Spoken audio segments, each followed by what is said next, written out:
जय हिंद दोस्तों, आप हमेशा वीडियो देखते हैं स्टूडियो में बना हुआ या फिर एकेडमी बना हुआ। आज आप देख रहे हैं हम लोग फोर्स डिफेंस एकेडमी के ग्राउंड में हैं और यहाँ पर हम लोग जीटीओ एक्सरसाइज कर रहे हैं। और ये वीडियो बनाने का एक पर्टिकुलर मकसद है। पहली बात तो ये कि बहुत बड़ा जीटीओ ग्राउंड संस्थान के पास में है, जहाँ सारे ऑब्स्टेकल्स हैं, इंडिविजुअल ऑब्स्टेकल का पूरा कोर्स है, पीजीटी एचजीटी की सारी व्यवस्थाएं। साथ में आप देख रहे हो पूरा 4 एकड़ का मैदान है, जिसमें आप जितना चाहें उतना दौड़ सकते हैं, घूम सकते हैं, वार्म अप कर सकते हैं। इस वीडियो में जो आपको बताने वाला हूं कि कल ही जो सीडीएस और एफकेट दोनों का एक साथ रिजल्ट आया है, तो उसमें मेरे साथ ऐसे विद्यार्थी हैं जिनका एफकेट क्लियर हुआ है। मेरे साथ में हैं प्रांशु, मनीष और राहुल। आप तीनों को बहुत बहुत शुभकामनाएं। और प्रांशु, ये आप कैसे कर पाते हो? पिछली बार भी आपने एफकेट क्लियर कर लिया था, इस बार भी आपने एफकेट क्लियर कर लिया है और कल ही एफकेट क्लियर हुआ और आज वापस आ गए। ये क्या आपके अंदर जज्बा है, क्यों करना चाहते हो सब? सर, एक इंस्पिरेशन सर इंस्टीट्यूशन की तरफ से भी मिलता है सर, और टीचर्स का कंटिन्यूस सपोर्ट रहता है। और सर कंटिन्यूस अगर हम किसी चीज़ को परसीव करते रहते हैं सर, ये क्लियर है कि हम उस चीज़ को अचीव कर लेते हैं सर। मनीष, तेरा भी लगभग यही बात बोलने का है जो प्रांशु कह रहा है। यस सर, ये सर जो जुनून होता है सर अंदर से, वो अपने आप निकल के आता है कि पेपर देना है।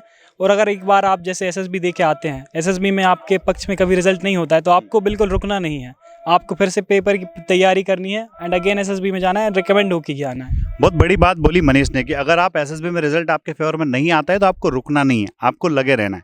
मनीष के लिए एक और बड़ी बात आपको बता देता हूँ, इसने एनडीए भी क्लियर किया था। That time he was also conference out. उसके बाद इसने एफकेट क्लियर किया, फिर वही हुआ और फिर से एफकेट क्लियर कर दिया। तो बंदा जाके मानेगा, जब तक कंधे पे सितारे नहीं होंगे तब तक बंदा रुकने वाला नहीं है। परंतु तेरा भी ऐसे ही सोचना है क्या?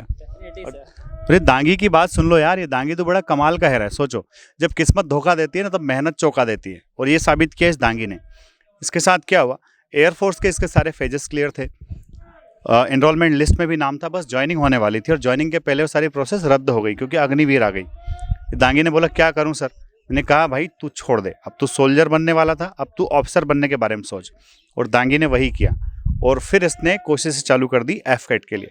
और चूंकि फाउंडेशन बिल्कुल क्लियर था, सारी चीज़ें बिल्कुल आसान थी, तो इसने कितने महीने किया दांगी और कितने टाइम में एफकेट क्लियर कर लिया तूने? 2 to 2.5 मंथ मैंने किया है। सबसे पहले इंडियन नेवी क्लियर किया था, फिर उसमें मैं 0.75 से मेरिट लिस्ट में आउट हो गया। देन एयरफोर्स क्लियर किया, उसमें मैं सभी क्लियर था मेरा, बट मेरा फाइनल ज्वाइनिंग नहीं हुआ। और मैंने कोस्ट गार्ड भी क्लियर किया, बट उसमें मैं मेडिकल रिपोर्ट की वजह से, कोविड रिपोर्ट की वजह से बाहर हो गया। एंड देन मैंने लगातार प्रिपरेशन करता रहा और मेरी ग्रेजुएशन कंप्लीट हो गई। तो उसके बाद मैंने सर से परमिशन ली, सर से डिस्कशन किया और सर ने बताया था कि अब ऑफिसर लेवल की कर सकते हो तुम। तो मैंने ऑफिसर लेवल की एफकेट की तैयारी की और मेरा एफकेट में सिलेक्शन हो गया। तो देखिए, आप कि जहां आपको लगने लगता है ना कि आपकी किस्मत आपका साथ नहीं दे रही, वहां आप मेहनत कीजिए। बंदा इंडियन नेवी के लिए सब कुछ क्लियर कर लेता है, मेरिट लिस्ट में बाहर हो जाता है। बंदा एयरफोर्स में बिल्कुल ज्वाइनिंग के कगार पर होता है, पर प्रक्रिया रद्द हो जाती है।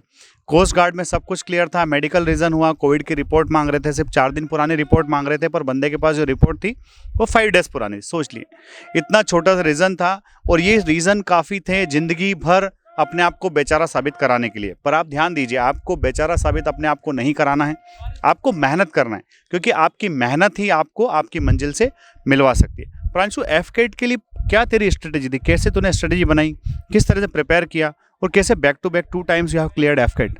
सर, एफकेट की स्ट्रेटजी के लिए मैं बोलूँगा कि हर बार जैसे हम जानते हैं कि रीजनिंग बहुत मायने रखती है सर, तो रीजनिंग के 25 क्वेश्चंस आते हैं और इंग्लिश के 30 क्वेश्चंस आते हैं। तो सर अगर हम इन दोनों सब्जेक्ट पे मेजर फोकस करते हैं तो हमारा पेपर इजीली क्लियर हो सकता है सर। और रीजनिंग भी कॉमन लेवल की आती है, तो we can easily clear the examination. ये कह रहा है कॉमन लेवल की आती है क्योंकि पढ़ लिया है, सही है ना बात? ऐसे लग रहा है ना?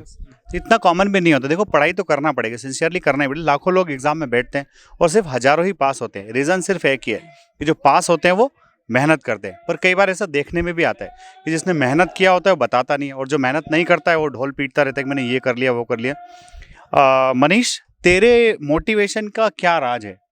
What is motivation behind your these again and again clearing examination? Sir, मेरे एक भैया हैं नरसिंहपुर में, जिनसे मैं कि बहुत ही इंस्पायर हुआ, आज एयरफोर्स एकेडमी में हैं, जो कि मेरे मोटिवेशन का स्रोत है। मैं भी उन्हीं से इंस्पायर होकर एयरफोर्स में जाना चाहता हूं सर। तो देखिए, आपका सोर्स ऑफ मोटिवेशन बड़ा तगड़ा होना चाहिए। अगर आपका मोटिवेशन का सोर्स बड़ा तगड़ा है तो डेफिनेटली विल गेट सक्सेस। और ये तो थे हमारे तीनों एफकेट क्लियर बंदे। इनके अलावा हमारे साथ में एनडीए पास बंदे, हाथ खड़े करना भाई जिसका एनडीए पास है। तो ये सारे हमारे एनडीए पास स्टूडेंट्स हैं और साथ में उधर आप देखिए एक और ग्रुप हमारा पीजीटी कर रहा है, उसमें भी जो है मैक्सिमम बंदे एनडीए क्लियर किए हुए हैं। तो आपको बस कुछ नहीं करना है, आपको मेहनत करना है। आप जहाँ भी हो बस मेहनत को अपना पहला काम बना लो कि मेहनत नहीं करेंगे तो खाना नहीं खाएंगे। बस इतना सा सोच लिया, इतना सा तय कर लिया तो डेफिनेटली सफलता मिलना निश्चित है। बोलो भारत माता की, भारत माता की, भारत माता की जय हिंद, जय भारत, इंकलाब जिंदाबाद, भारत माता की जय।